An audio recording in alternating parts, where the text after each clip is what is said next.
Hi guys! Welcome back again to my vlog. This is Mary Sang, and for today's video guys, ay pupunta nga kami ng Malcampo Rojas para gumala at bumisita kila Ate Alona kasi nandun na sila, bumalik na sila sa Malcampo. And sakto, day off ni Ate Almi kaya nagkaayaan kami na gumala na naman. Talaga namang mga galaan yung mga person.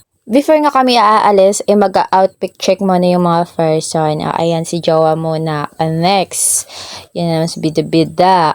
Outfit check. Pakak. Syempre hindi patatalo si Ate Almi. Outfit check. Ang CEO ng Elizabeth. At syempre hindi natin palalampasin ang bag raid. Kaya ayan, nakita nyo guys, may mga kawil kaming dala dahil mga ngawil nga kami doon sa Malcampo.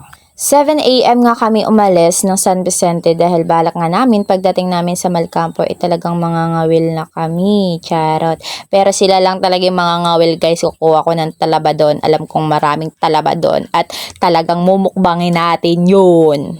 May mga gala nga talaga tayo na hindi natin ma-upload kaagad kasi nga meron tayong mga tropa na hindi dapat makita sa video. Dito nga ginawa namin yung trend na napapanood namin sa Facebook. Ayan, Superman Go. Dito nga nakarating na kami ng Malcampo Rojas, Palawan. And yes, thank you Lord dahil safe kaming nakarating. And dito makikita natin ang pinakamaganda at pinakamabait na si Ate Alona, ang pinaka-pretty pregnant ng Malcampo Rojas. Yes, that's her. And makikita nyo dito guys, meron na ngang nagutom talaga. Pagdating kumain agad. Ayan, mukbang sis. And pahinga saglit dahil nakapagod din talagang umupo lang sa motor habang nagbabiyahe and nakapagod din talagang mag-drive kapag medyo may kalayuan din ang inyong pupuntahan. Then yes, pumunta muna kami ng tindahan para mamili ng aming makakain dahil nga mga gutom na ang mga person. Hindi yan na sila nagumagahan bago nagbiyahe.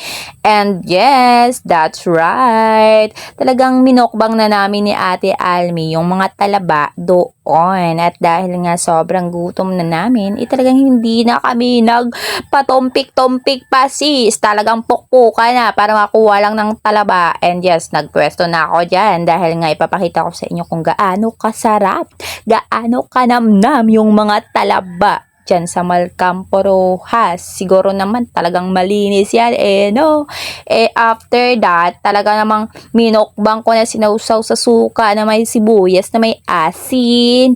And yes, ang sarap-sarap. Sobrang sarap. Ganito pala kapag nagbo-voice over na tinatamad. Pasensya nyo na guys. And that's all for today's video guys. Hope you like it. Don't forget to like, follow, and share this video. Bye-bye! Bye-bye po!